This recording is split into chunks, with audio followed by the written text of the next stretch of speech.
Hi everyone, welcome to Making Hope.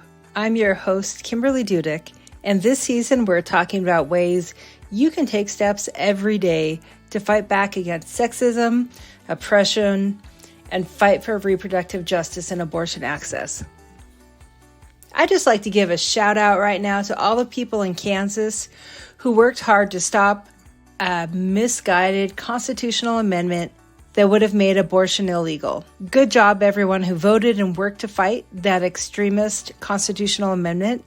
You did it. And for everyone listening, if you think you can't make a difference, just look at what happened in Kansas.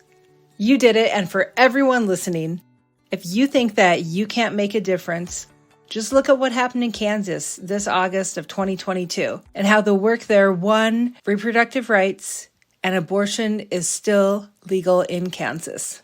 Now back to what we're talking about on this show. We're talking about cities and counties and how you can work with them to protect abortion access, because many times these local particular factors can affect whether abortions are safe and accessible. You can work with local officials to prioritize reproductive justice and push them to implement local policies that help. This can be done even in red states that attempt to ban legal abortions. However, when it's done, it doesn't mean there isn't going to be a fight and some pushback, but you can still try and do it. Now, for states that are considered pro-choice or where abortion is accessible, local policies provide an opportunity to protect and expand access for others. For states restricting access, there are still opportunities for action at a local level in your city and county to protect abortion access or reproductive rights. And if you actually look at what's happening in Texas, in some of those towns, you'll see examples of this. This is because cities and counties have different elected officials than those that have power at a statewide level, and we can work with those elected officials to create the communities we want to see that fully support reproductive rights. On the last episode, we talked about how localities can pass policies that do not permit deputizing of everyday citizens to engage in bounty-style hunting of individuals who attempt to assist people in accessing abortion services. Check out that episode if you want to hear more. On this episode, we are going to talk about how the built environment and the rules such as zoning rules and land use regulations involved with this environment can impact reproductive justice. These zoning rules and land use regulations can impact reproductive justice in different ways. Localities can ensure that their zoning regulations and land use codes do not burden abortion providers or make it more difficult for providers to provide care. This allows individuals to receive and provide care without being harassed or being blocked from the facility by protesters when they need to access it. We have seen anti-choice activists trying to push for regulations that restrict access to services. Now, these restrictions can be about what kind of services can be provided in specific areas. This could allow abortion care not to be provided in certain geographic locations like certain shopping malls, or the regulations can also target provider qualifications, such as their licensing, their experience, and whether or not they're qualified to provide full-service reproductive health care. The restrictions can also deal with licensing of those facilities, with facility inspections, with having to pay special fees, and anything else creative anti-choice advocates can think to restrict. Historically, city ordinances and zoning have been used to try to stop abortion clinics from operating. When I say historically, I'm talking about in the 1970s when disco was a big thing. For example, in December of 1973, which is the same month and year that Roe v. Wade was decided, the City Council in Cleveland, Ohio passed an ordinance that regulated what services could be provided in which facilities, and this affected abortion care. This included regulations regarding inspections of lab equipment, procedures that were to be followed at recovery facilities for patients, and guidelines about practitioners who provide the care. Legal challenges to these types of regulations have been successful at times, but unfortunately, they have not been successful at all times. Zoning and land use regulations can be used to proactively support full reproductive care, including abortions. And this is what we should be looking at doing. These changes can be made so that local zoning codes accept all medical facilities, including abortion clinics and ambulatory surgical centers, and that these codes do not place different restrictions on this type of facility.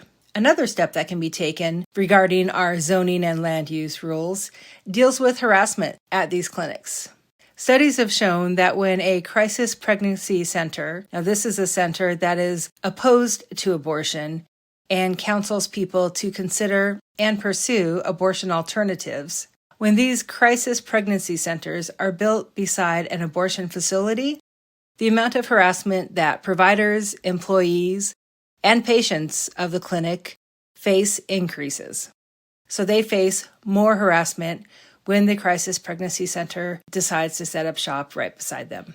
In order to stop this type of harassment, zoning and land use regulations can prohibit these types of businesses from being located beside each other.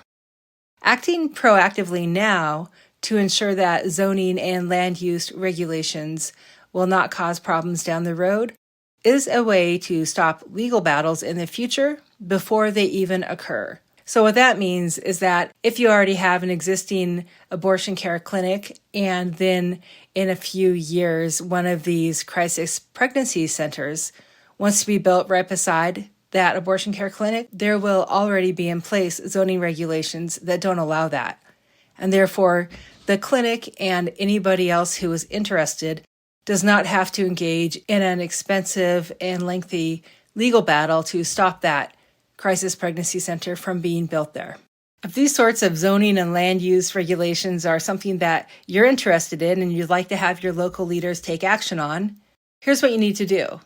As always, you need to sit down and decide what you would like to see happen. You need to decide who you're going to have to contact regarding that. In this case, it would probably be your city council people or your county commissioners. Then, find the contact information for those people. Also for the mayor of your town, if you have one. Contact them, give them a call. Have a pre-written speech that you can refer to when you're talking to them so you don't miss any of the main points you want to say, but feel free to talk with them frankly and from your heart. That's really what they need to hear and hopefully what they want to hear. If you don't actually want to talk to these people, you don't have to. Go ahead and find their email address and send them an email. Let them know that you support policies and regulations that do not restrict the ability of abortion care providers to build and operate clinics, and it doesn't make it harder for them to do so or for patients to access this care. Let them know you do not want them to pass policies that make it harder for healthcare providers to build buildings that provide full reproductive health care, including abortion care services. You can also do more in your personal sphere of influence. Remember, your personal platform is power. Talk to others you know about your thoughts and build your team to advocate for these changes. Post online about what you would like to see done. Write to your local paper and share your thoughts there. These are all steps that you can take to help protect the fundamental right to obtain an abortion. You can help protect the constitutional rights of everybody with your actions. We're in the fight of our lives with these laws, and we need to do everything we can to stop them. With all the bad news we're hearing about, not only abortion, but quite honestly, so many other things right now, it's nice to be able to focus on something we can positively do that will create positive change. Every step, no matter how small, is a step forward in the right direction. We have the power to shape the world we want, and we're not powerless to stop the rollback of reproductive freedom by extremists. It's time for us to act and push for the policies that will protect these rights. As always, thank you for joining today. Stay tuned for the next episode to learn more ways you can help to protect reproductive rights. If you want to stay up to date, follow us on social media. Give us a few likes on Facebook and Instagram at makinghopepodast and on Twitter at makinghopepod. Also, if you want to reach out about these issues, I've seen that some of you are posting on social media, which is awesome. But send an email to makinghopepodast@gmail.com. We want to hear from you. What else do you want to hear about? How can we help? Remember, this podcast is a tool for you to use in the fight for reproductive freedom, abortion access, and gender equality. We'll give you ideas and you take those ideas and put them into action. Together, we can lead this fight and make a better future for us and for future generations. You have the power. Until next time, keep fighting the good fight.